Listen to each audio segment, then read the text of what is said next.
Sud Radio, c'est votre avenir, le sujet du jour. Alors aujourd'hui, on s'intéresse à la différence entre télépathie et clairvoyance. Elle est subtile, hein, Alexandre. Oui, alors je vais vous demander de faire un exemple, de deviner ce que je pense là au moment présent. Que je vous manque. Eh Ça va bien, faire à dire oui. Hein. eh bien, c'est un petit peu de la clairvoyance ou de la télépathie, je ne sais pas, mais vous savez quand même qu'il y a un lien réciproque avec les capacités psychiques, mais différentes selon l'apprentissage. Alors, c'est en perfectionnant vos compétences et votre talent que vous y arriverez, parce qu'on est tous dotés de capacités psychiques.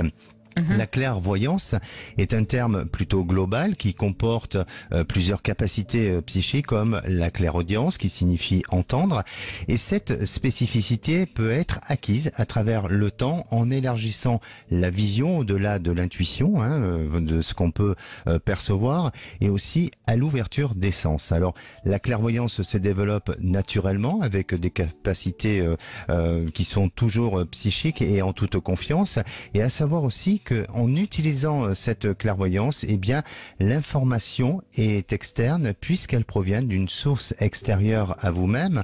Dans ce cas, on peut parler de guide ou d'un défunt, même d'entités qui transmettent un message en passant par l'intuition. La télépathie, qu'on classe souvent dans la même catégorie que la clairvoyance, et parce que c'est aussi la capacité de transférer de l'information, comme les pensées ou les sentiments, entre les individus par des moyens autres que les cinq sens. La réussite d'un télépathe ou d'un bon télépathe est d'être capable de lire les pensées et aussi sous autre forme mentale d'un individu grâce à l'utilisation de ses capacités psychiques. Alors il est vrai que pour être un excellent télépathe, avoir une clairvoyance développée, ça donne un atout supplémentaire, et ça je vous l'accorde. Ah oui. En fait, à la différence de la clairvoyance et la télépathie est une transmission d'informations d'un individu à un autre. Puisque le cerveau humain comme le cœur sont de puissants émetteurs de champs magnétiques. Donc ils émettent des ondes, comme la bande FM qui émet des ondes et Alors, qui laisse passer de la musique, des paroles et tout ça. Pardonnez-moi, je vous coupe, mais j'ai une question pour comprendre un peu mieux. Ça veut dire que si on veut avoir des capacités à faire de la télépathie, il faut forcément que quelqu'un en face sciemment essaye de nous faire passer un message ? C'est ça? Ah, et voilà. D'accord.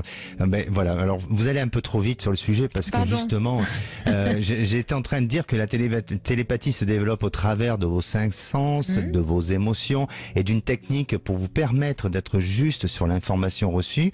Alors, et c'est pour répondre à votre question, c'est un exercice qui se fait à deux avec un récepteur, certes, mais aussi un émetteur. Et si l'émetteur n'est pas d'accord, c'est-à-dire que, par exemple, vous m'avez donné une information, mais si je suis pas OK de vous envoyer cette information-là, même si vous êtes clairvoyant, clairaudient ou autre, ça ne fonctionnera pas. Ah bon? Ce qui veut dire que, ce qui veut dire que, il faut que l'émetteur soit vraiment en phase pour pouvoir être réceptif. Mais il y a des techniques qui permettent parfois d'essayer d'être astucieux. Et donc, quand on consulte un médium, par exemple, donc là, vous faites de la clairvoyance à ce moment-là, mais si jamais est-ce que inconsciemment, en consultant un médium, on donne une information ? Est-ce qu'on peut donner de la télépathie à un médium ? Oui, effectivement. C'est-à-dire que c'est pour ça que c'est très subtil.